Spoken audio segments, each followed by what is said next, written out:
제가 두려운 건 주님의 말씀을 지키지 못하는 거예요.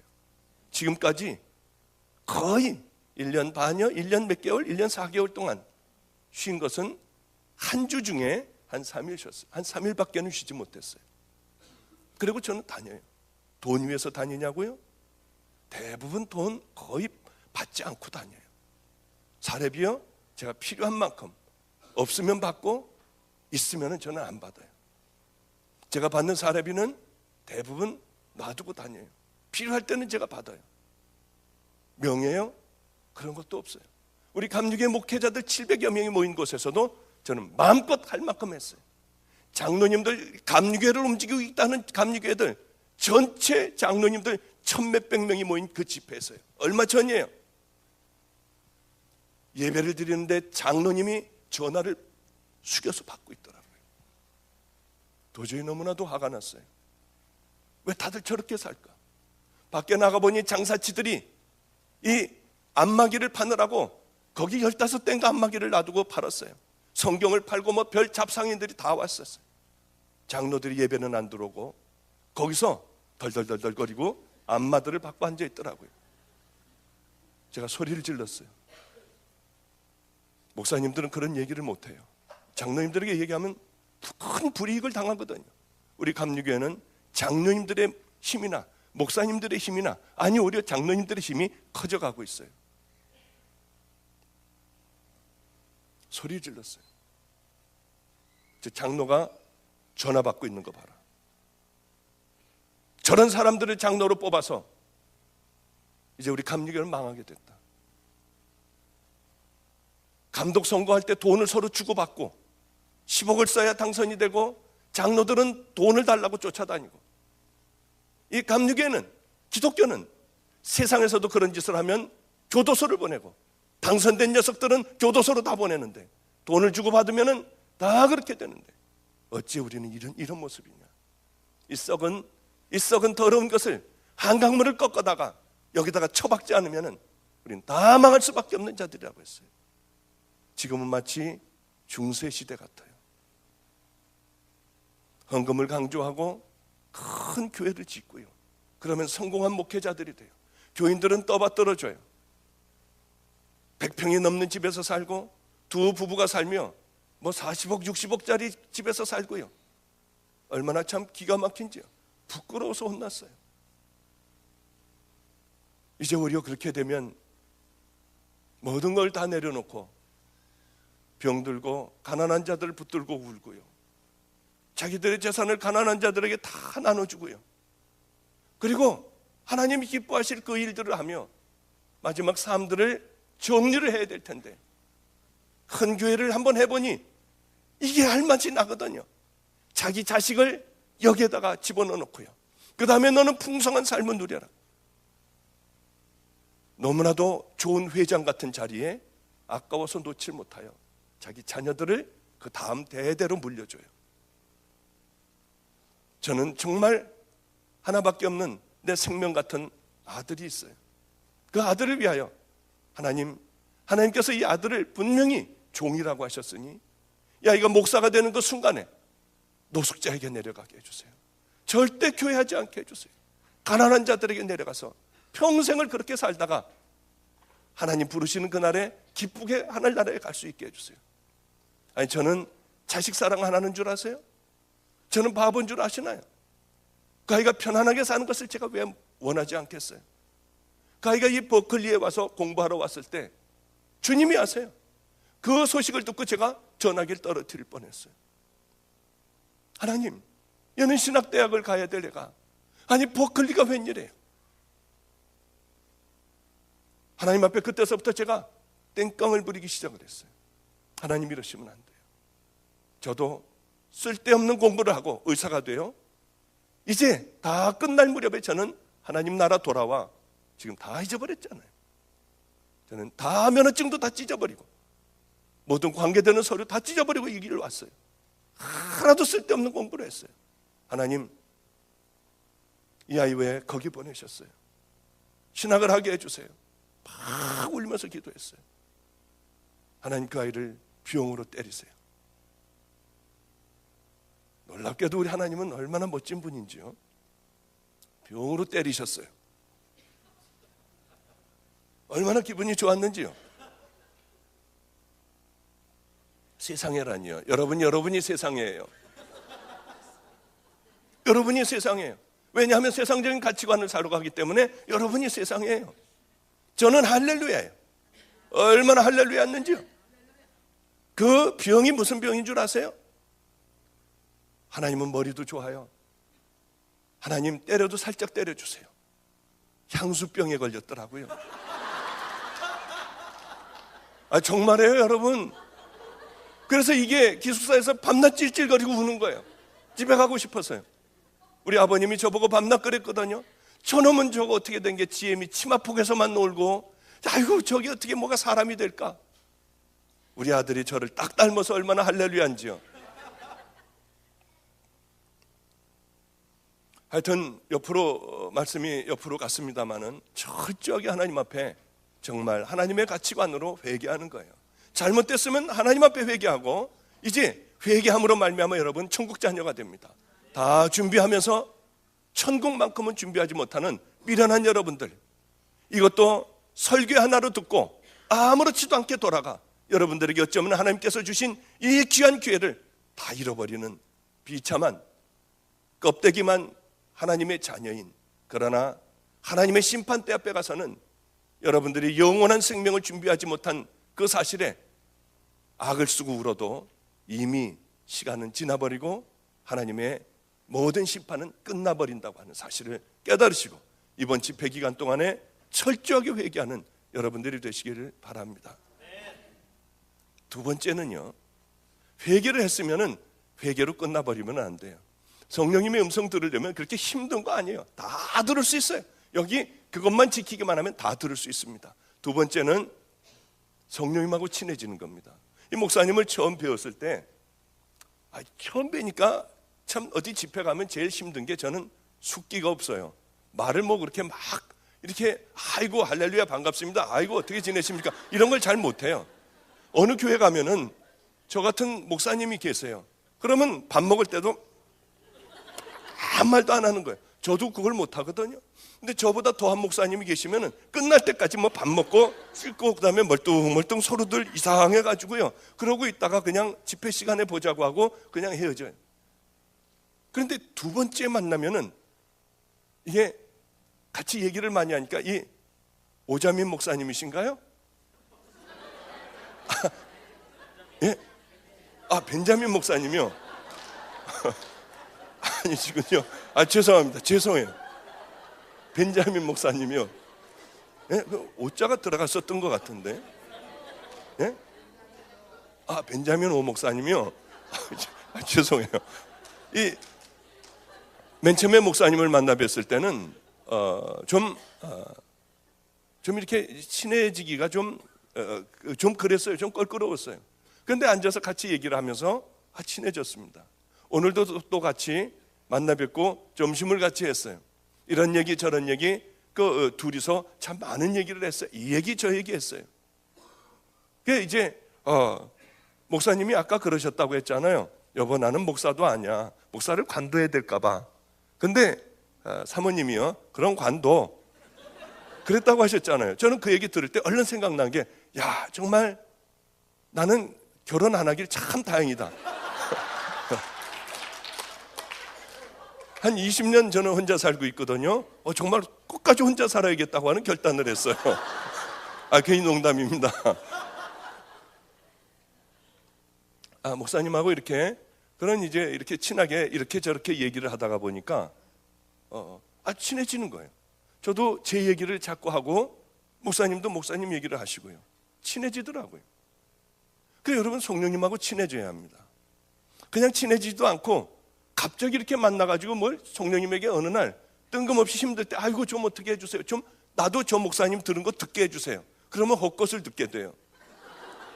왜냐하면 이분하고 친해져야 돼요. 자꾸 얘기를 해야 돼요. 설거지 하다가도요, 성령님 저요 오늘요 아이고 이 자식이 말을 안 들어가지고 이 고민이에요. 어떻게 좀 함께 좀 해결해 주세요. 뭔 문제 있을 때마다 그분하고 설거지하면서 운전하면서 일하면서 방바닥 쓸면서 그분하고 얘기를 하는 거예요. 자꾸 자꾸 얘기를 하는 거예요. 친해지지 않으면은 그분도 어색해 하시거든요. 자꾸 얘기를 하는 거예요. 저는 이제 혼자 집에서 삽니다. 혼자, 이제 저희 방에서도 애들이 한 3명 정도가 같이 살아요.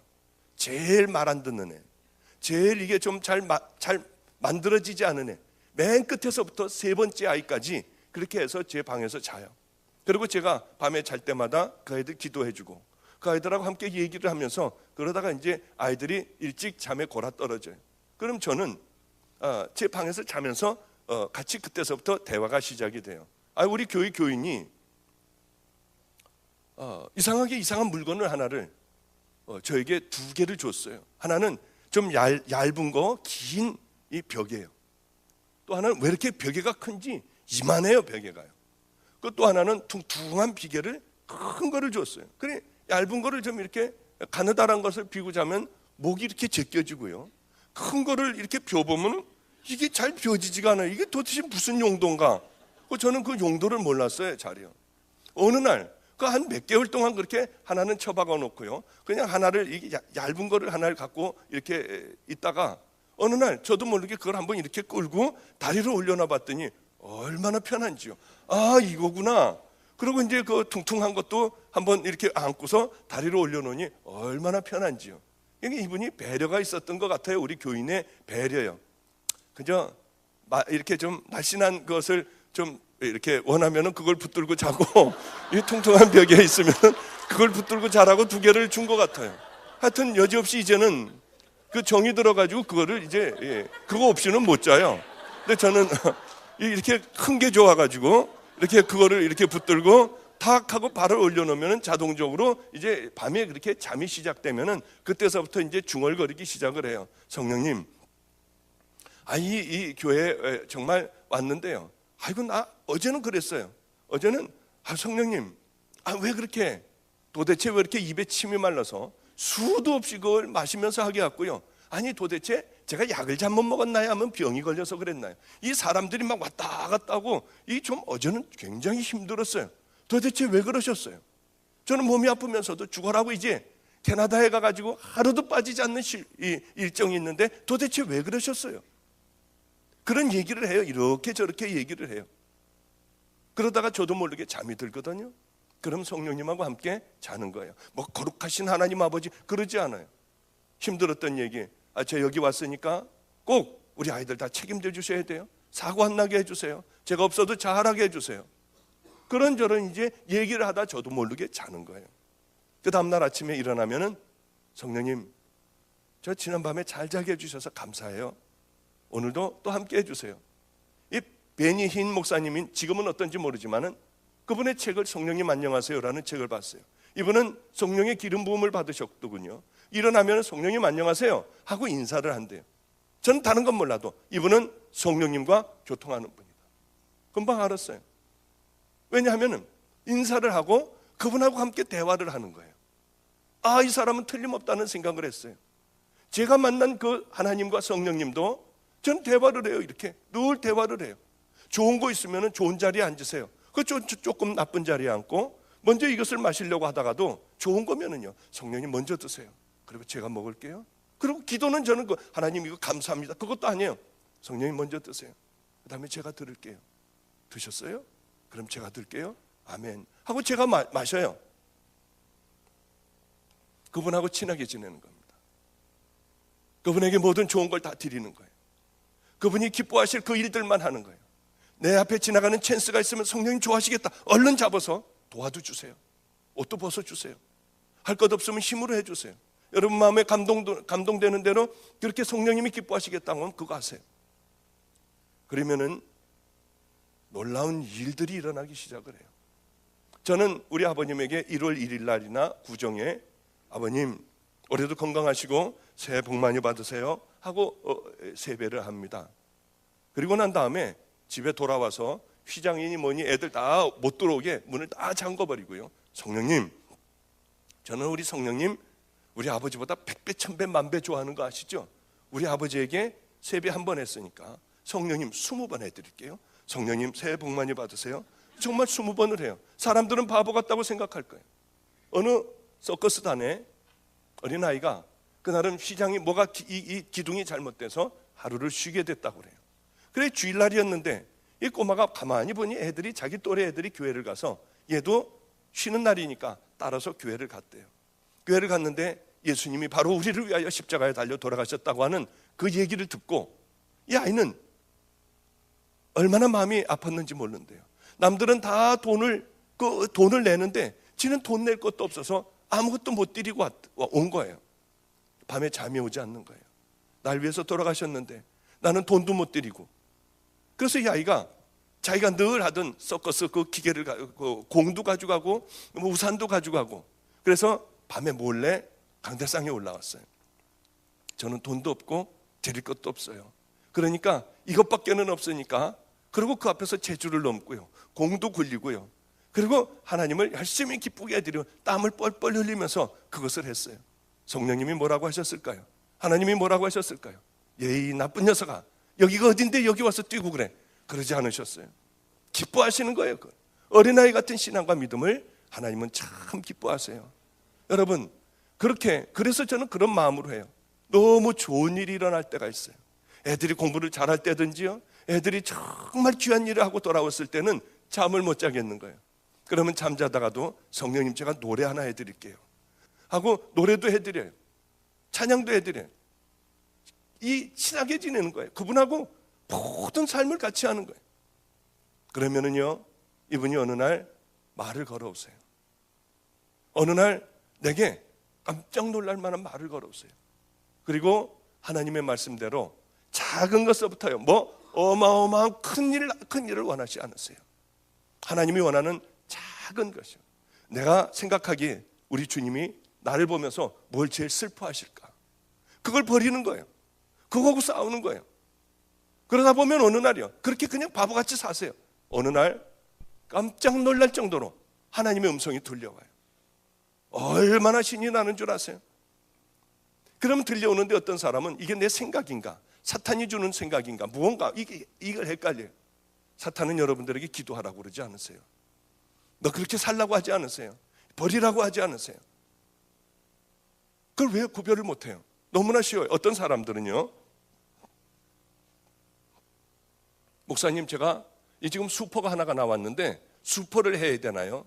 아니면 이 미장원이 나왔는데 내가 이 미용 기술이 있는데 이걸 해야 되나요? 이걸 물어보는 사람들이 참 많아요. 기도원을 하고 있으니까. 이렇게 바보 같은 질문이 어디가 있어요?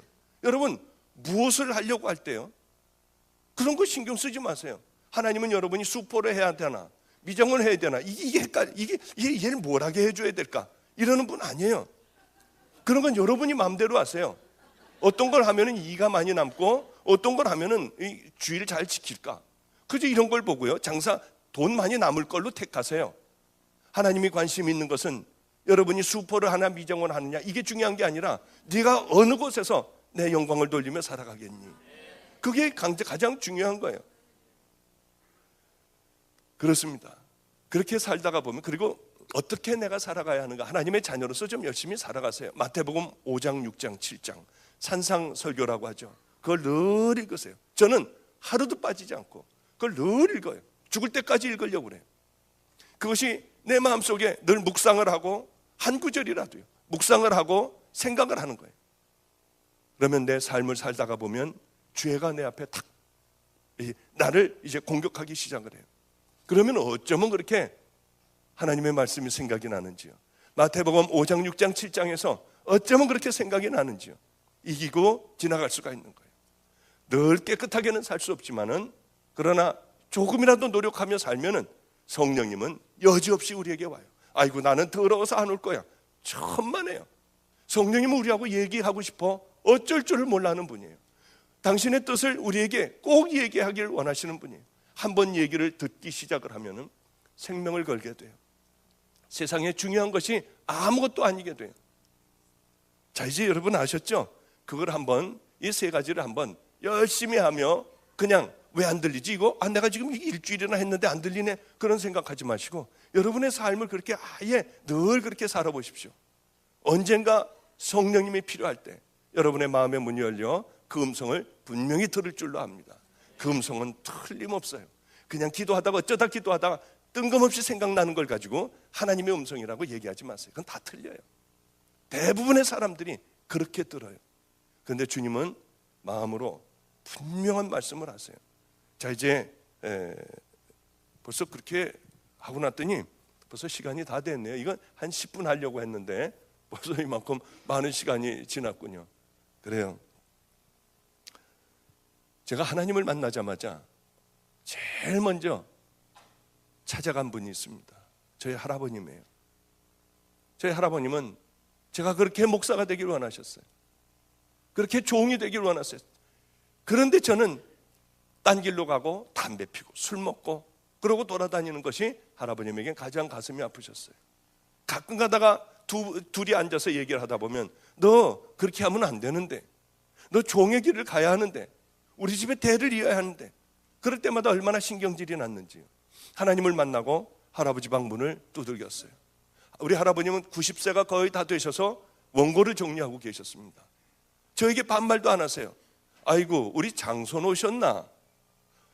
제가 할아버님을 너무 기가 막히게 하나님을 만나고 와서, 할아버지 제가 하나님을 만났어요. 뭐야? 하면서 놓더니 저를 보고 어쩔 줄을 몰라 하셨어요. 제가 종의 길을 갈 거예요. 이제 이 가정에 목사의 대를 이을 거예요. 할아버님, 하나님 감사합니다. 하나님 감사합니다. 할아버지가 우셨어요.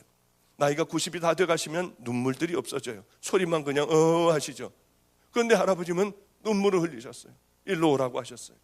제가 할아버지 앞에 무릎을 꿇자 할아버지는 저를 끌어안아 주셨는데, 저는 할아버지가 크신 분인 줄 알았어요. 어쩌면 그렇게 어린아이같이 왜소한지요. 제게 제 살에 닿는 것은 다 뼈들 뿐이었어요. 배짱 말르셨어요. 얼마나 좋아하면서 우시면서 기도를 하시는지요. 하나님, 이 아이의 우리 집안에 내가 죽기 전에 우리 장손의 소원을 들어주셔서 감사해요. 우리 장손이 목사가 되게 해주시니 감사해요. 어떻게 이런 일을 내게 살아있는 동안 보게 하셨니? 그러면서 기도하시는데 이 아이는 꼭 성자의 길을 가게 해주세요. 그 기도를 하셨어요. 그리고는 저만 보기만 하면은, 야, 이 목사 한 수 언제 봤나? 왜냐하면 우리 감리교회는 제가 제일 존경하는 분하고 함께 가서 감독님들, 전체 감독님 있는 데서 무릎을 꿇으면은 우리 할아버님이 제일 존경하는 사람이 제 머리에 손을 얹고요.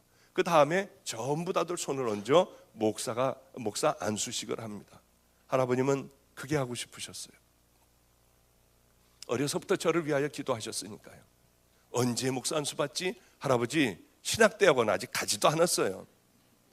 일주일 후에 가면은 언제 목사 안수 받지? 할아버지 일주일 전에 물어보셨잖아요. 이제 얼마 있으면 목사 안수 받지? 할아버지 3년 남았어요. 할아버지 이제 1년 남았어요. 할아버님은 이 개고기를 잘 안 잡수셨어요. 내가 박전도사 안수하러 가려고 게장국도 내가 먹어요. 내가 하루에 30분씩 방배동 카페 골목을 다니며 전도했는데 이제는 내가 다리에 힘을 얻으려고 1시간씩이나 걸어서 전도를 해요. 우리 주님이 내가 박전도사 안수 받는데 가게 해주실 거야. 그러고 그렇게 뒷짐을 지고 왔다 갔다 하시면서 그런 얘기하실 때 참 눈물이 났어요. 어느 경우는 할아버지 이 달력을 보니 빨간 줄로 XXX표를 치셨어요. 봤더니 제가 안수 받을 날을 꼽고 계셨어요. 얼마나 남았니? 6개월 남았어요, 할아버지. 얼마나 남았니? 3개월 남았어요, 할아버지. 그때 저희 할아버님 연세는 95세였어요. 평생을 목회를 하신 분이고 이 성자의 삶을 사신 분이에요. 무소유로 사신 분이에요. 그런데 담도가 막히게 되셨습니다. 그래서 내시경으로 담도 수술을 하셨어요. 그러고 나서는 체력이 확 떨어지셨습니다. 제가 안수받기 6일 전이었어요.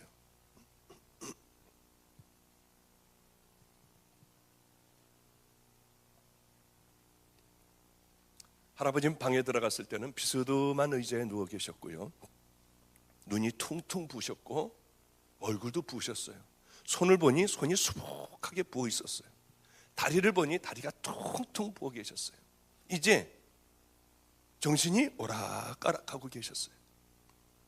이제는 더 이상 미뤄서는 안 되겠는지 손가락을 까딱까딱하며 아래를 가리켜서 맨 처음에 무슨 말씀인가 하다가 안수를 해주시려고 하는구나 하고 얼른 가서 무릎을 꿇고 무릎을 꿇었습니다. 할아버님은 머리에 손을 얹으셨어요. 뭐라고 얘기하신지 모르는데 콧소리였습니다. 이렇게 콧소리를 하시더니 마지막에 분명히 제가 알아들은 말씀은 성자라는 말씀 한마디밖에는 알아듣질 못했습니다. 그리고 일어났어요.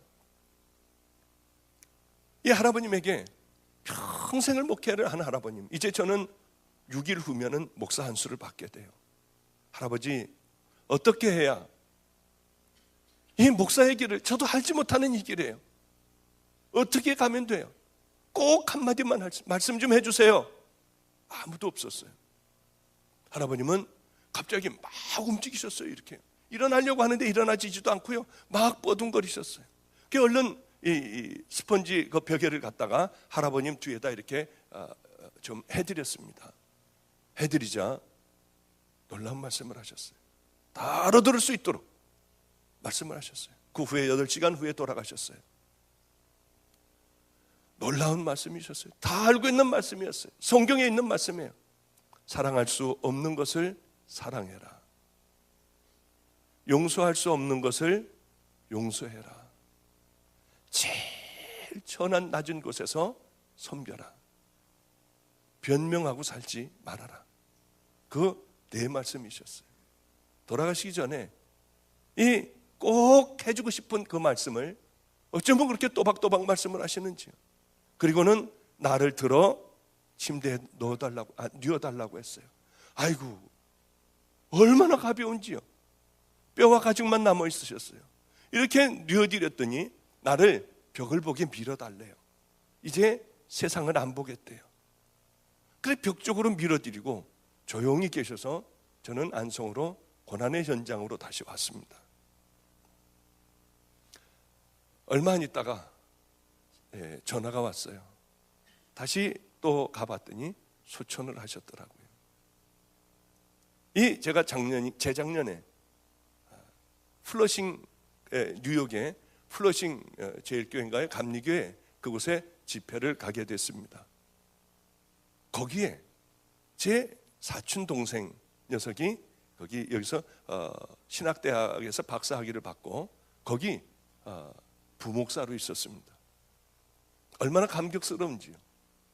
근데 어떤 한 타임에 새벽기도 시간이었나? 낮이었나요?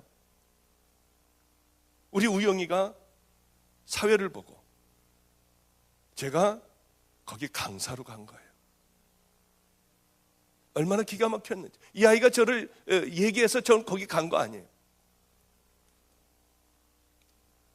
거기서 가서 설교를 하는데 눈물이 얼마나 나는지요. 할아버지가 그렇게 보고 싶더라고요.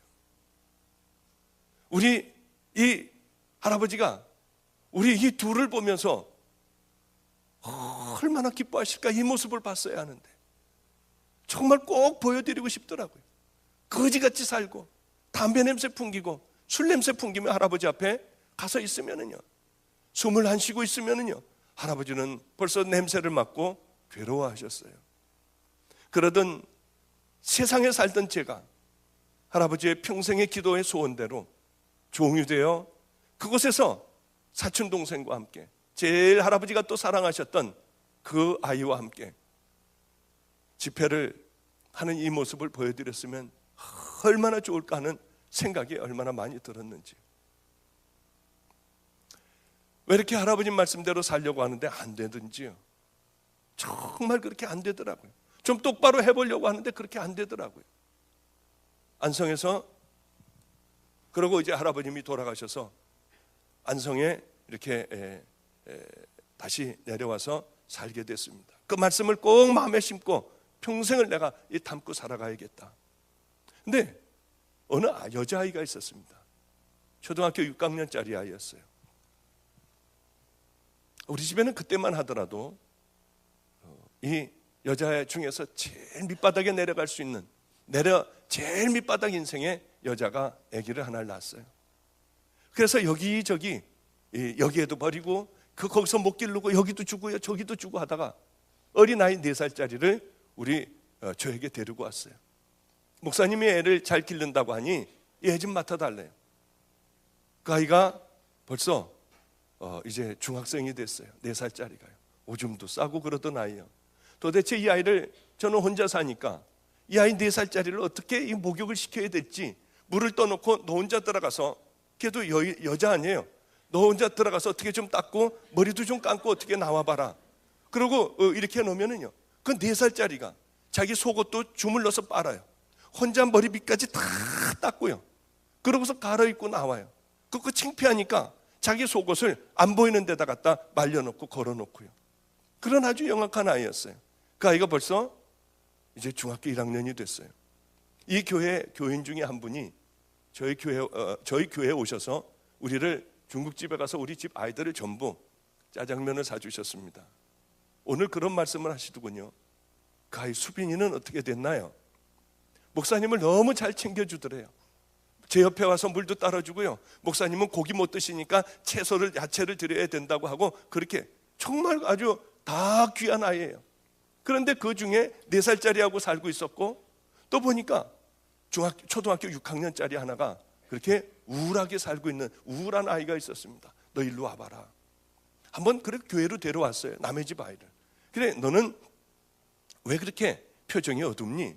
고민이 있으면 나한테 얘기하면 내가 네 고민을 풀어줄게.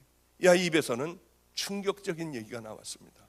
어떤 얘기였냐면, 이 아이 엄마는, 아버지도 그렇고 엄마도 그렇고 다 알코올 중독자예요.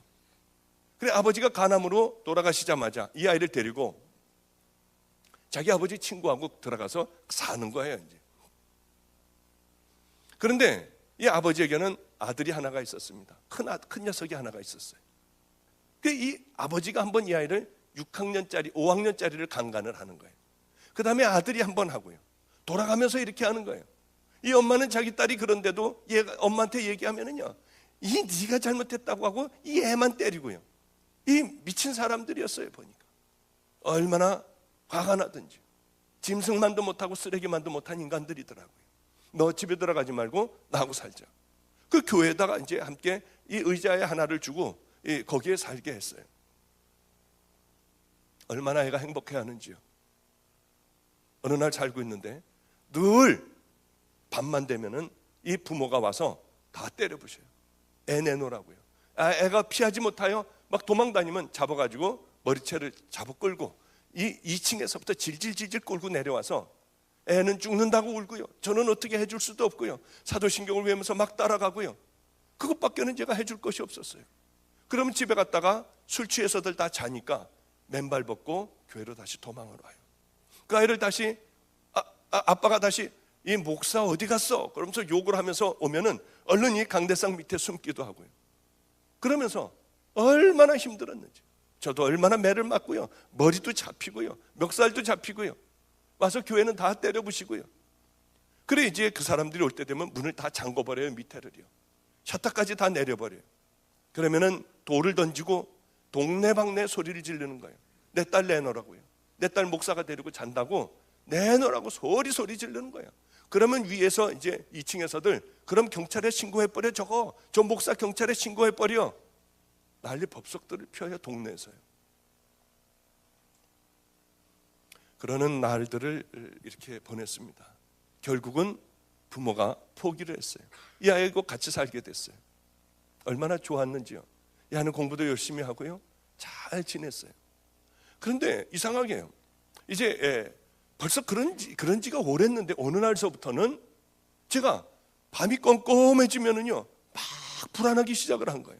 차를 타고 가다가도 이 날씨가 이 밤이 이렇게 좀 해가 넘어갈 때쯤 되면은요 막 불안해가지고 어쩔 줄을 몰라서 차를 세워놓고 저도 모르게 어쩔 줄을 몰라 하는 거예요. 왜 그런지를 모르겠었어요. 이상하더라고요. 왜 이런 병이, 내가 정신병이 걸렸나? 알고 봤더니 주님, 성령님, 저는 도대체 왜 이렇게 불안해요? 밤만 되면 왜 이렇게 불안해가지고 해만 지나치면은 어쩔 줄을 몰라 하는데 이게 왜 그래요? 성령님께서 어느 날 가르쳐 주셨어요. 내 종아 이제 편한 마음을 먹어라. 너는 해가 질 적에 그 아이의 부모가 찾아와 너를 힘들게 했잖니. 그것은 하늘의 상급으로 쌓였다. 해가 질 때 그 부모들이 와서 그렇게 땡깡을 부리고 그래서 내가 이렇게 애만 지면 불안했구나. 주님 이제 다 잊어버릴게요. 주님의 위로가 있는 그날 저녁서부터 그게 없어졌어요. 얼마나 감사한지요. 그래 이 아이하고는 편안하게 살았습니다. 6학년짜리가 중학교 1학년이 됐고 2학년이 됐고 3학년이 됐어요. 제가 아이를 키보드도 가르쳐주고요. 아이는 아주 행복하게 잘 자라나고 공부를 잘했어요. 중학교 3학년 2학기가 지난 어느 날이었습니다. 이 아이가 사라져버린 거예요. 아무리 찾아도 그럴 리가 없는데 이 아이가 없어져 버렸어요. 어느 날 학교에서 불호령이 내렸습니다. 저를 들어오라고 하는 거예요. 한 열흘 정도 지났을 때였습니다. 가봤더니 교장실에 교장, 교감, 무슨 양호 선생님, 담임 선생님 잔뜩들이 있었어요. 저를 벌레 본 듯 했어요. 왜 그런지 저는 몰랐습니다. 그랬더니 가서 있었더니 애가 애를 이렇게 키웠네요. 저는 할 말이 없었어요. 그 아이가 병들었대요. 그래, 애가 성병 걸린 거 아니에요. 애가 유방이 다 터지려고 하는 것 아니에요. 다 지 책임 아니에요. 그래서 죄송합니다. 죄송합니다. 그랬더니 그 아이를 데려오래요. 데려왔는데 이 아이는 머리는 부스스하고요. 머리를 푹 숙이고 울고 있었어요. 너 아프니? 우리 병원 가자고. 그리고 죄송하다고 인사하고 그 아이를 데리고 나오는 제 뒤에다 몹쓸 소리를 했어요. 뒤로 돌아서서 뭐라고 할까 하다가 꾹 참고 그 아이를 데리고 왔어요. 너 아프면 병원 가야지. 그동안 어디 가 있었니? 그리고 이제 병원을 데려갔어요. 다 치료가 됐어요.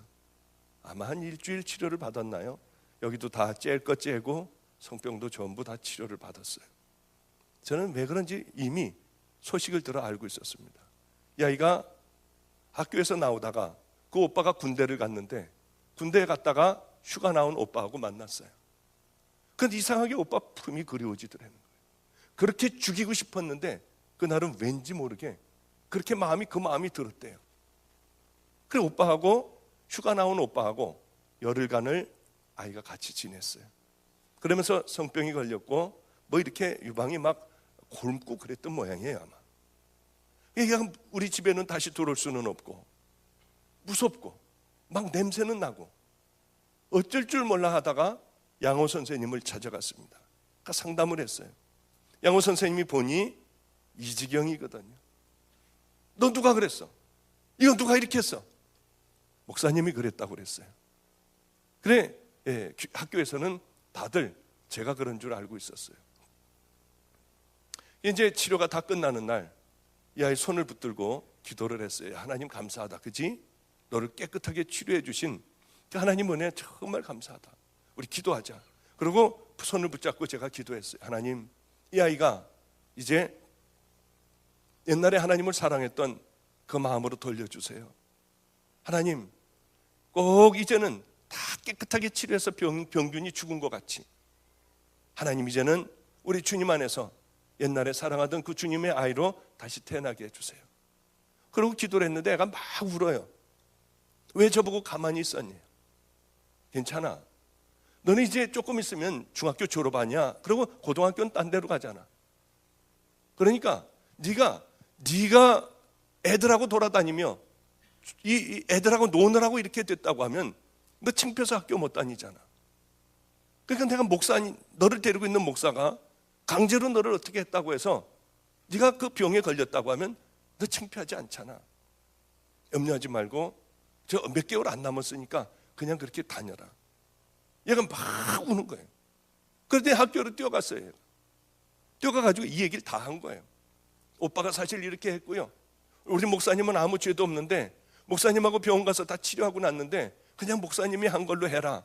그래야지 네가 창피하지 않느냐. 이걸 양호 선생님에게 얘기를 했어요. 양호 선생님이 선생님들에게 다 얘기하고 교장 선생님에게 얘기했어요. 저를 경찰서에 저기 해서 저를 잡아간다고 했어요. 그런데 이분들이 또요, 죽일 놈 살릴 놈 하다가 세상에 이런 사람이 어디 있느냐고 자기네들끼리 또 막 별 얘기들을 다 하는 거예요. 죽였다가 살렸다 저는 입 다물고 가만히 있었어요. 이 교회에서 나올 때 되면은 2층에서 문이 열리고 저놈이야 저놈, 저 목사야 저 목사. 얼마나 창피한지요. 걔네 부모가 와가지고 소리 질렀기 때문에. 우리 교회는 안성초등학교 후문 쪽에 있었습니다. 골목이에요. 거기에는 문방구가 하나가 있어요. 그 문방구 아저씨가 나무 의자에 이렇게 앉아있다가 제가 지나가면 쏙 들어가요. 자기 부인을 불러와요. 저 자식이래요, 저 자식이. 그게 다 들리는 거예요. 들어가서 볼펜 한 자루라도 사면서 내가 그런 거 아니에요. 내가 그런 게 아니라 쟤네 아버지가 그랬어요. 얘기해주고 싶었어요. 그럼 주님이 아시면 되지 뭐. 주님만 아시면 되지 뭐. 저 사람들은 그래 봐야 소용없지. 우리 주님은 아시죠? 주님은 제가 안 그런 거 아시죠? 그리고 거기를 창피해서 지나가. 이 밤이 일찍은 못 들어가겠는 거예요. 문방구가 문이 닫아야 그 앞으로 지나갈 수가 있거든요. 문방구가 닫을 때까지 밖에서 있다가 창피하니까요. 그러고서 몰래 들어가기도 했어요. 학교에 그 소문이 선생님들 사이에 퍼졌고, 이 선생님들이 다른 선생님을 만날 때 제 얘기를 했어요. 또 다른 교회에서 다른 학교 선생님들이 자기 목사님에게 얘기했고요. 이 삽시간에 평택과 안성에서 저는 유명해졌어요. 사람들이 저를 보러 찾아오기도 했어요. 얼마나 무서웠는지요. 목사님들이 전화도 하고요. 지금 이렇게 많은 시간이 지나간 후에 제가 가만히 생각을 해봐요. 정말 변명 안 했어요. 제가 안 했다고 안 하고 그냥 주님 알아주시면 된다고 생각을 했어요. 많은 세월이 지나고 난 다음에 정말 사랑할 수 없는 것을 사랑하니 하나님의 은혜로 이렇게 하나님께서 다 봤다고 하셨어요. 또 변명하고 싶어도 정말 내가 안 그랬다고 하고 싶었어요. 너무나도 답답하고 억울해서 잠도 못 잤어요. 그러나 주님만 아시면 되지 뭐 했더니 주님은 놀랍게도 그 사건을 통하여 저를 유명하게 만들어 주셨어요. 성자도 아니고 아무것도 아닌 저를 사람들이 입에서는 세상에 그런 사람이 어디가 있어. 아니 저건 만들어낸 얘기일 거야. 사람들끼리 서로들 그런 얘기들을 했어요. 그런 얘기 이제 지금까지 이렇게 와서는 할아버지가 얼마나 보고 싶은지요. 정말 왜 그렇게 그분은 몇십 년간을 이 95세가 될 때까지 목회를 하시고 귀한 것을 깨달으셨구나. 그것은 딴 얘기가 아니에요. 우리 예수님께서 제일 우리를 사랑하는 우리에게 주신 말씀들이에요. 사람들은 왜 이렇게 바보 같은지요? 사람들은 왜 이렇게 어리석은지요? 교회에서 조금만 억울한 일만 귀에 들리기만 하면 가서 따지기 시작을 해요. 마음의 상처를 받아요. 그럴 수가 있는 거예요. 요즘 오죽한 하나님의 자녀 같으면 주님을 위하여 억울한 얘기 한마디도 안 들으려고 하겠어요. 주님은 우리를 위하여 십자가를 지셨어요. 그럼에도 불구하고 우리는 이 영광만 얻으려고 했지 십자가 지는 일은 아무도 하려고 하지 않아요. 결단코 우리에게는 영광이라는 것은 있을 수가 없어요. 십자가가 있기에 부활의 영광도 우리에게 있는 것 아니겠습니까? 여러분 이제는 생각을 바꾸세요. 가치관을 바꾸세요. 주님을 위하여 나는 고난을 받겠다. 주님을 위하여 교회에서도 억울한 일 당해도 나는 입 다물고 있겠다. 그동안 내가 잘못한 거 있으면은요, 여러분 오늘 이 시간을 통하여 회개하세요. 그럼 여러분은 오늘을 통하여 바로 이 시간을 통하여 하나님의 자녀가 되는 거예요. 이번 주일에 제가 이제 오면서 우리 교회에 강사를 제가 없는 동안에 누구를 청빙을 할까? 주님, 꼭 제가 없는 동안에 제가 못 주는 것을 우리 교인들에게 마음껏 줄 수 있는 그 강사를 반드시 그 사람을 보내주세요. 그리고 기도하며 저는 가슴 두근거리면서 기다렸어요. 과연 이 사람이 누굴까? 하나님의 사람, 이 사람이 누굴까? 제가 기도를 오래 했거든요. 꼭 그 사람이 하나님. 그 사람 아니면 안 돼요. 제가 존경할 수 있고 그분의 삶을 따라 살 수 있는 그분을 보내주세요. 제가 그렇게 기도를 했어요. 우리 주님은 그렇게 하신다고 하셨어요. 누굴까? 어느 분일까? 그리고 여러 사람들에게 부탁을 했어요. 저는 바빠서 제 일을 보느라고 우리 아이들에게 부탁을 해놨습니다. 누구를 모셔야 될까? 기도하며 한번 선정을 해보자. 몇 명이 쭉 올라왔어요. 가능한 분이요. 주일날 설교 쓱 보다 보는데 제 눈에 확 들어오는 이름이 하나가 있었습니다. 이삭 목사님. 그분에게 얼른 전화를 걸라고 했어요. 이분은 1년 내내 시간이 없는 분이지만 유일하게 이번 이 돌아오는 주일이요, 그 주일날 시간이 있다고 하셨어요. 그분의 얘기를 제가 잠깐 하겠습니다. 여러분들 잘 아실 거예요. 미국 시민권을 가지고 있는 그 목사님이시니까요. 목사님 아시네요, 그죠? 이삭 선교사님이요. 그분을 제가 한번 만나게 됐어요. 뵙게 됐어요. 이분이 얘기해 주는데 충격이었습니다. 이분은 북한에서 이북 사람이에요. 다 건너왔는데 이 교회에 오셨었습니까? 그렇군요. 이분이 다 이렇게 한국에 나오게 됐어요. 피란을 나왔습니다. 그러면서도 교회를 섬기는 거예요. 돈이 아무것도 없는 너무나도 가난한 가정이었기 때문에 목사님이 굶고 있는 걸 보고 이 적십자병원인가 어디 가서 자기 피를 팔아서 목사님의 쌀을 사다 드리는 거예요. 계속. 그리고는 교회 건축을 위하여 이 눈 하나를 팔려고 병원에 갔더니 눈을 안 받겠다고 하더래요. 그래서 눈을 살 수 있는 사람들을 찾기 시작을 했어요. 이 아들에게 이삭이라고 하는 아들에게 어머니가 유언을 하셨습니다. 넌 북한 땅에 꼭 복음을 전해야 된다. 그러기 위해서는 너는 미국을 가야 한다. 미국의 시민이 되어 그곳에 전도를 해라.